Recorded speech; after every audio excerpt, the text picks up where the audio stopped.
இது ஒரு கருப்பு மேகம். இந்த மேகத்தோட பேரு கஃபி. இந்த மேகம் எப்பவும் காலுக்காகத்தோட பேச்ச கேட்டுக்கிட்டு மத்தவங்களுக்கு தொல்லை கொடுத்துக்கிட்டே இருக்கும். கஃபி, நேத்து எனக்கு ரொம்ப பசியா இருந்ததால புறாவோட தோட்டத்துல போய் கேரட் சாப்பிட முயற்சி பண்ணுனேன். ஆனா பாரு, அந்த புறா என்ன சாப்பிட விடாம விரட்டி விட்டுடுச்சு.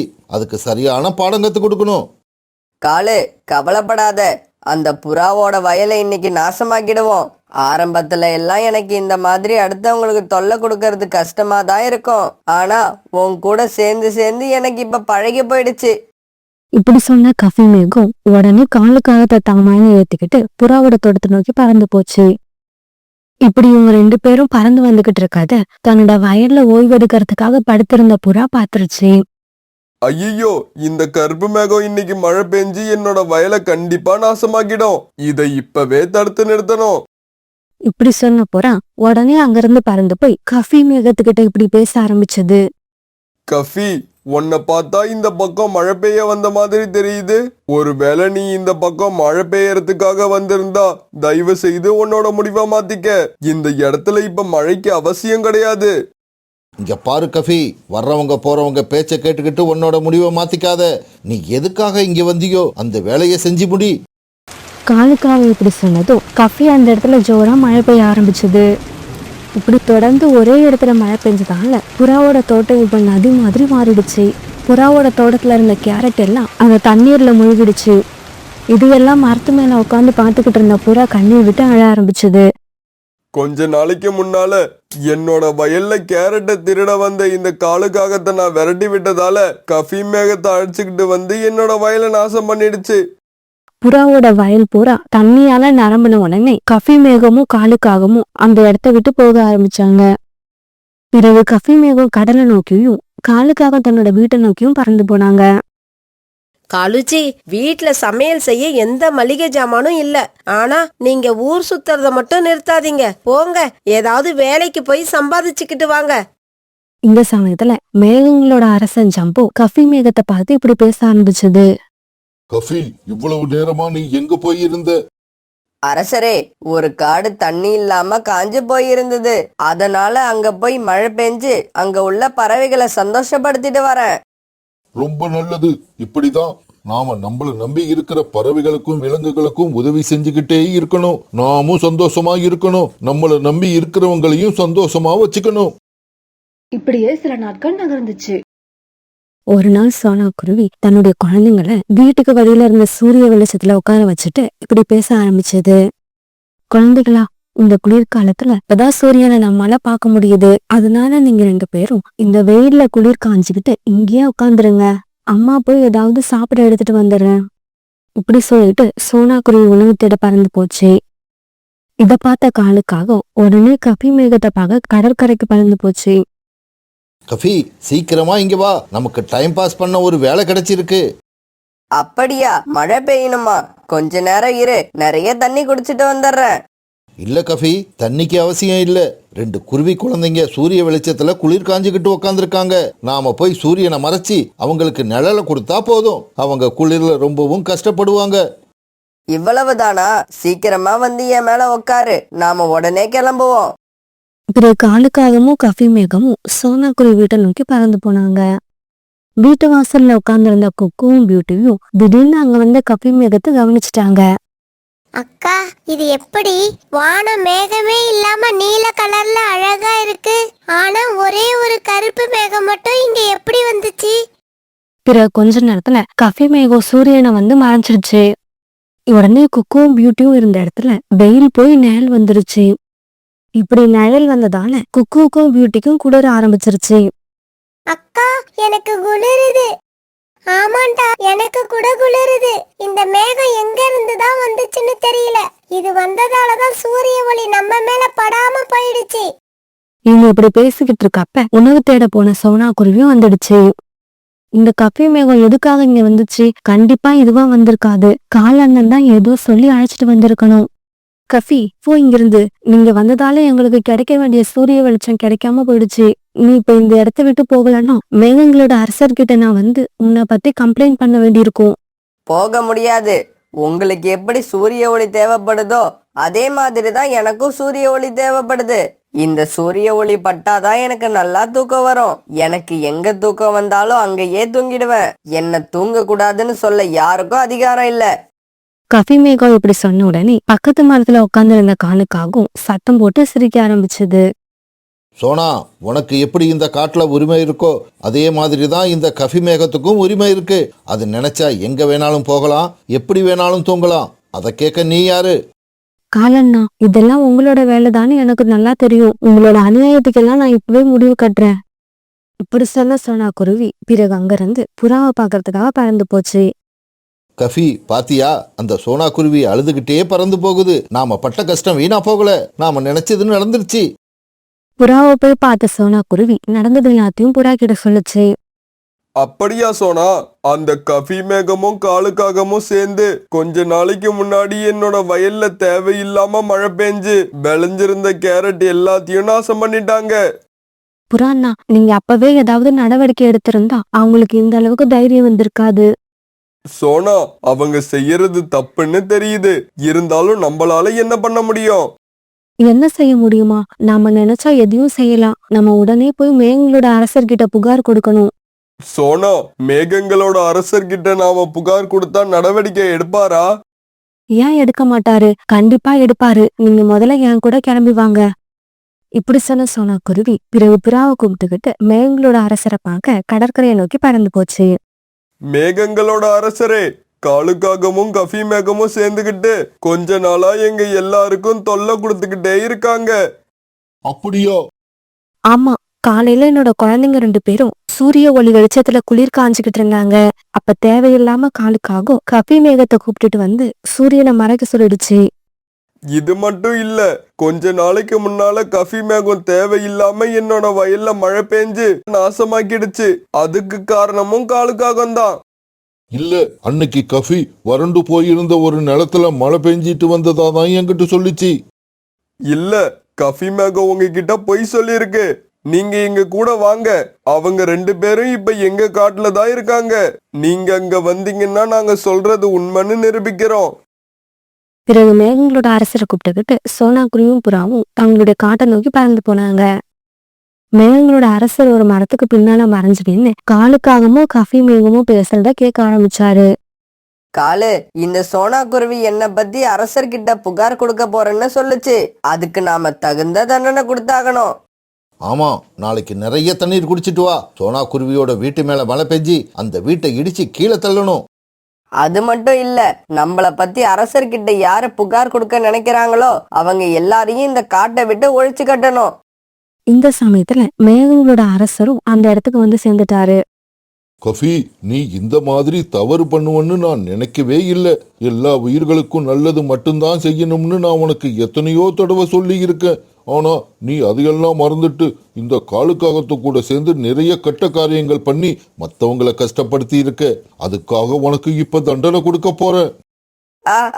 அரசரே, நீங்க எப்ப வந்தீங்க? மத்தவங்க சொல்றதெல்லாம் பொய், அதெல்லாம் நம்பாதீங்க. நீங்க 2 பேரும் பேசுனதை நான் இவ்வளவு நேரம் கேட்டுக்கிட்டு தான் இருந்தேன். அதனால நான் கொடுக்க போற தண்டனையிலிருந்து நீங்க 2 பேருமே தப்ப முடியாது. இப்படி சொன்ன மேகங்களோட அரசர் அவர்கிட்ட இருந்த ரொம்பவும் சக்தி வாய்ந்த மின்னலை வெளிப்படுத்தி கஃபி மேகத்தை தாக்க ஆரம்பிச்சாரு. பிறகு கொஞ்ச நேரத்துல எல்லாம் அந்த கஃபி மேகம் அப்படியே மறைஞ்சு போயிடுச்சு. கஃபி, உன்ன மாதிரி மத்தவங்களுக்கு கெடுதல் பண்ற மேகம் எனக்கு தேவையே இல்லை. ஐயோ, இதுக்கு மேலையும் நாம இங்க உக்காந்து இருந்தா நம்மளை விட முட்டாள் வேற யாரும் கிடையாது. எஸ்கேப் ஆகணும். இப்படி நினைச்ச காலுக்காகவும் பிறகு அங்க இருந்து பறந்து போக ஆரம்பிச்சது. இதை பார்த்த மேகங்களோட அரசரும் காலுக்காக பின்னாடியே பறந்து வந்தாரு. வேகமா பறந்து போன காலுக்காகவும் எதிரில இருந்த மரத்தை கவனிக்காம அதுல போய் மோதி கீழே விழுந்துடுச்சு. இந்த சமயத்துல மேகங்களோட அரசரும் அந்த இடத்துக்கு வந்து சேர்ந்தாரு. இங்க பாரு காலுக்காகவே, உனக்கு இன்னும் ஒரு குடும்பம் இருக்கிறதால உன்னை இப்ப உயிரோட விட்டுட்டு போறேன். மறுபடியும் இந்த மாதிரி மத்தவங்களுக்கு ஏதாவது தொல்லை கொடுத்தன்னு எனக்கு தெரிஞ்சிச்சுன்னா கஃபி மேகத்தை அழிச்ச மாதிரி உன்னையும் அழிச்சிடுவேன். மேகங்களோட அரசரே, என்ன மன்னிச்சிருங்க. இதுக்கப்புறம் நான் யாருக்கும் தீங்கு செய்ய மாட்டேன். மத்தவங்க கஷ்டப்படுறத பார்த்து சிரிக்கவும் மாட்டேன். என்னால முடிஞ்ச அளவுக்கு மத்தவங்களுக்கு உதவி பண்றேன். என்ன மன்னிச்சிடுங்க, என்ன மன்னிச்சிடுங்க. காலுக்காக இப்படி அழுதுகிட்டே மன்னிப்பு கேட்டதுக்கு பிறகு மேகங்களோட அரசர் அங்கிருந்து நகர்ந்து போயிட்டாரு. அதுக்கப்புறம் அந்த காட்டுல இருந்த எல்லா பறவைகளும் ரொம்பவும் சந்தோஷமா வாழ ஆரம்பிச்சாங்க. காலுக்காக இப்ப எல்லாம் ரொம்ப மாறிடுச்சு. முன்ன மாதிரி வீட்டுல சும்மா உட்கார்ந்து இருக்கிறது இல்ல. கோடாரியை எடுத்துக்கிட்டு போய் காட்டுக்குள்ள உள்ள மரங்களை வெட்டி அதை வியாபாரம் பண்ணி பணம் சம்பாதிக்க ஆரம்பிச்சது. சோனா, என்னை மன்னிச்சிடு. ஒரு காலத்துல சும்மா சுத்திக்கிட்டு மற்றவங்களுக்கு தொல்லை கொடுக்கறது தான் சந்தோஷம்னு நினைச்சேன். ஆனா உண்மையான சந்தோஷம் தன்னோட குடும்பத்துக்காக பாடுபடுறதுல தான் இருக்குன்னு எனக்கு இப்ப புரிஞ்சு போயிடுச்சு. ஒவ்வொரு அம்மா அப்பாவும் தங்களோட குழந்தைங்க மேல அளவு கடந்த அன்பு வச்சிருக்காங்க. குழந்தைங்களோட விருப்பத்தை நிறைவேற்றுறதுக்காக தன்னையே ரொம்ப கஷ்டப்படுத்திக்கிறாங்க. குழந்தைங்களான நாம அம்மா அப்பா நம்ம மேல வச்சிருக்க அன்பை மிஸ்யூஸ் பண்ணிக்காம அவங்களோட சூழ்நிலைய புரிஞ்சு அதுக்கு ஏத்த மாதிரி நடந்துக்கணும். அதுதான் ஒரு நல்ல குழந்தையோட கடமை. ஒரு காட்டுல ஒரு பெரிய நதி ஓடிக்கிட்டு இருந்தது. அந்த நதி ஓரத்துல நிறைய மரங்கள் இருந்தது. அப்படி இருந்த ஒரு பெரிய மரத்தோட உச்சியில ஒரு குருவியோட குடும்பம் ஒரு அழகான வீட்டை கட்டி வாழ்ந்து வந்தது. அந்த குடும்பத்துல மொத்தம் 4 பேர் இருந்தாங்க. அவங்க 4 பேரும் தங்களோட வாழ்க்கைய ரொம்பவும் ஆனந்தமா வாழ்ந்து வந்தாங்க. அந்த குடும்பத்துல இருந்த அப்பா குருவி தன்னோட மனைவி மற்றும் குழந்தைங்களோட எல்லா தேவையும் பூர்த்தி பண்ணுச்சு. அந்த அம்மா குருவியோ தன்னோட கணவனையும் குழந்தைங்களையும் ரொம்பவும் கவனமா பாத்துக்குச்சு. தன்னோட குழந்தைங்களுக்கு விதவிதமான உணவுகளை சமைச்சு கொடுத்து அவங்கள சந்தோஷமா வச்சிருந்தது.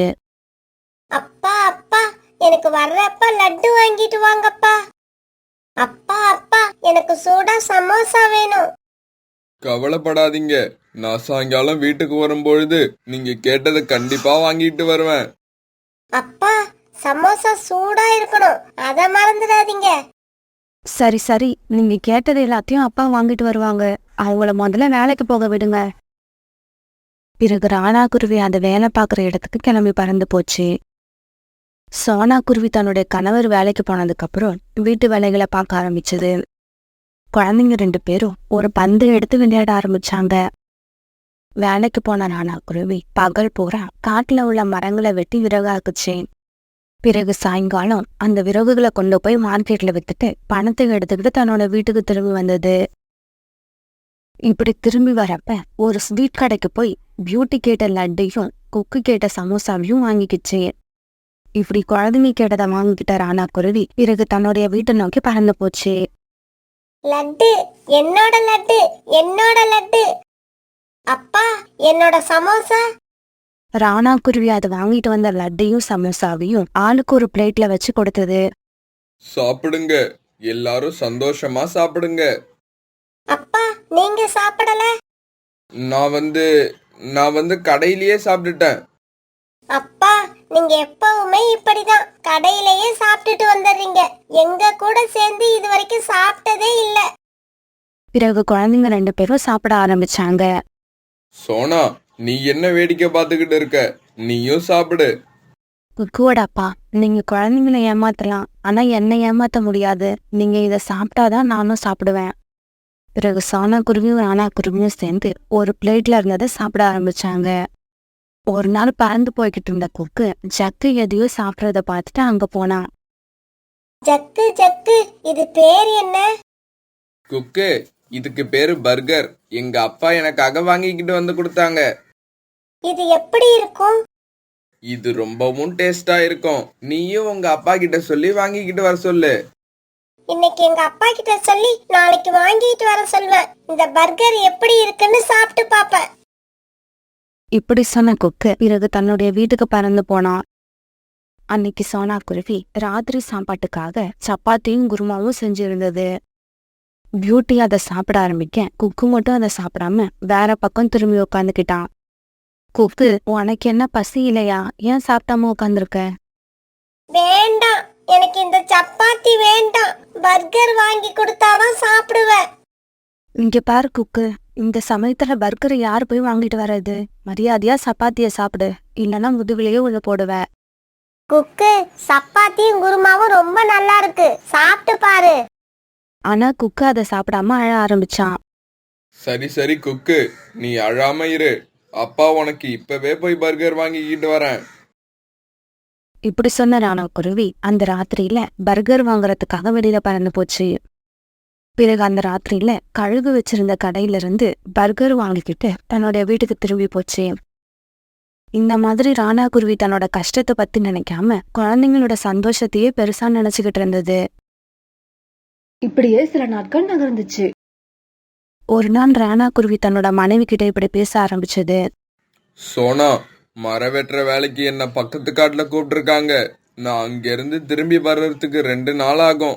இங்க பாருங்க குழந்தைங்களா, உங்களுக்கு எது வேணும்னாலும் அப்பா வந்ததுக்கு அப்புறம் தான் கேட்கணும். அம்மாவை தொல்லை பண்ணக்கூடாது. சோனா, குழந்தைங்கள பத்திரமா பாத்துக்க. எங்களை பத்தி நீங்க கவலைப்படாதீங்க, நீங்க பத்திரமா போயிட்டு திரும்பி வாங்க. பிறகு ராணா குருவி தன்னுடைய கோடாரியை எடுத்துக்கிட்டு பக்கத்து காட்டை நோக்கி பறந்து போச்சு. இப்படி பக்கத்து காட்டுக்கு போய் சேர்ந்த ராணா குருவி அங்க உள்ள பறவைகள் கூட சேர்ந்து வேலை செய்ய ஆரம்பிச்சது. இப்படியே 2 நாட்கள் ஓடிடுச்சு.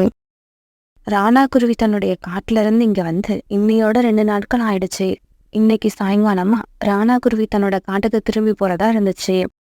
ஆனா அன்னைக்கு சாயங்காலம் எதிர்பாராத விதமா மரம் வெட்டிக்கிட்டு இருக்கும் போது கோடாரி கை நழுவி கீழே விழுந்ததுல ராணா குருவியோட ரெக்கையில அடிபட்டுடுச்சு. பிறகு அங்க இருந்த பறவைகள் ராணா ஒரு வைத்தியர் வீட்டுக்கு தூக்கிட்டு போனாங்க. ராணா, உனக்கு ஏற்பட்ட காயம் ரொம்ப ஆழமா இருக்கு. அதனால நீ 1 வாரம் இங்க இருந்து மருந்து போட்டாகணும். அதுக்கப்புறம் தான் உன்னால பறக்க முடியும். 2 நாள் ஆகியும் ராணா குருவி திரும்ப வராதால சோனா குருவியும் அது குழந்தைங்களும் கவலைப்பட ஆரம்பிச்சாங்க. குழந்தைங்களா, உங்களுடைய அப்பா இந்நேரம் திரும்பி வந்திருக்கணும். அவருக்கு என்ன ஆச்சுன்னு தெரியல. ஏதாவது ஆபத்துல மாட்டிக்கிட்டாருன்னு நினைக்கிறேன். இல்லைன்னா என்னையும் உங்களையும் பாக்குறதுக்கு ஓடோடி வந்திருப்பாரு. அம்மா, எனக்கு ரொம்ப பசிக்குது. நேத்தோட வீட்டுல இருந்த எல்லா மல்லிகை பொருட்களும் காலியாயிடுச்சு.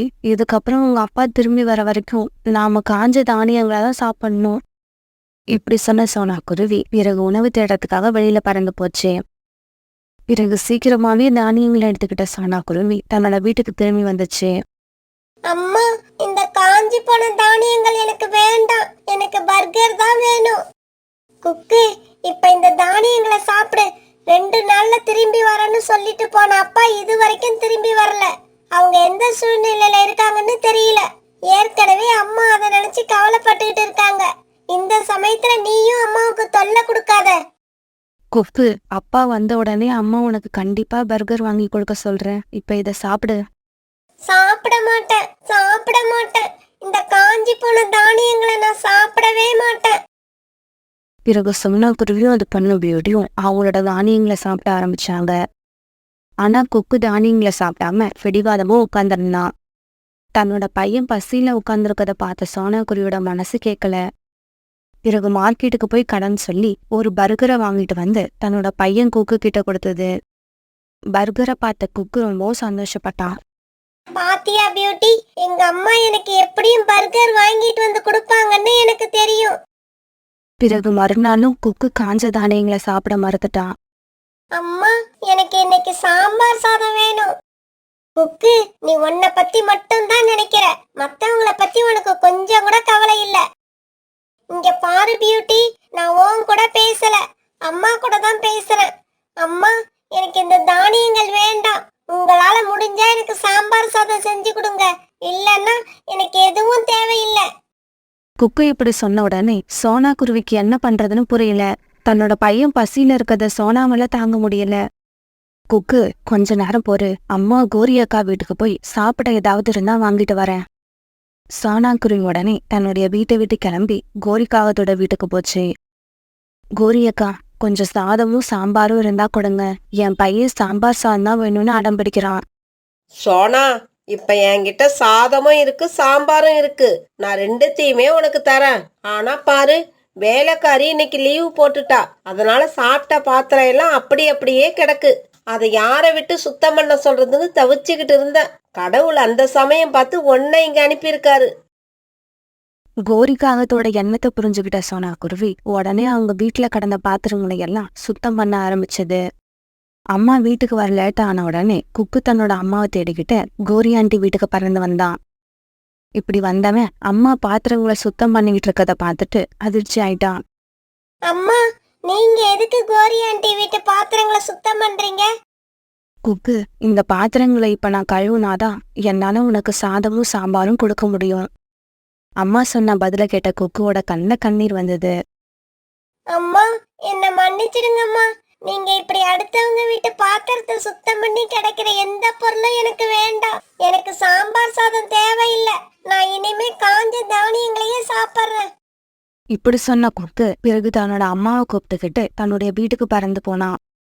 இப்படி வீட்டுக்கு போன கொக்கு வீட்டுல இருந்த தானியங்களை சாப்பிட்றப்ப ராணா குருவி தன்னோட வீட்டுக்கு வந்துருச்சு.